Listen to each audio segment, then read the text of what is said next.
ভোরের কুয়াশা ভেদ করে বিমানের আলো ঝলমলে রানওয়ে, বাইরে ঠান্ডা হাওয়া, ভেতরে গরম এক আবেগ। বিমানবন্দরের গেট পেরিয়ে আসছে একের পর এক যাত্রী। কেউ ফিরছেন দীর্ঘদিন পর, কেউ যাচ্ছেন নতুন জীবনের খোঁজে, কেউ প্রিয়জনকে জড়িয়ে ধরে বলছেন, মা চিন্তা করো না, ঠিকমতো ফোন করুন। আবার কেউ চোখের জল লুকিয়ে পেছনে তাকাচ্ছেন না, কারণ বিদায়ের মুহূর্ত সহ্য হয় না সবার পক্ষে।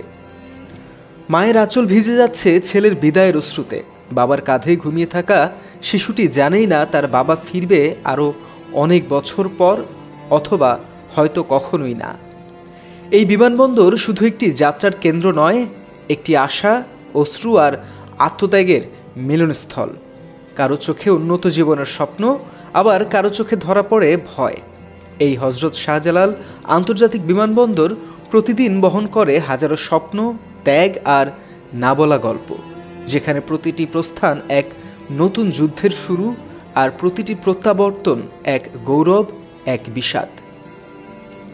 তথ্যচিত্রে হোসাইন রুমেল, ডেস্ক রিপোর্ট, মাতৃভূমির খবর।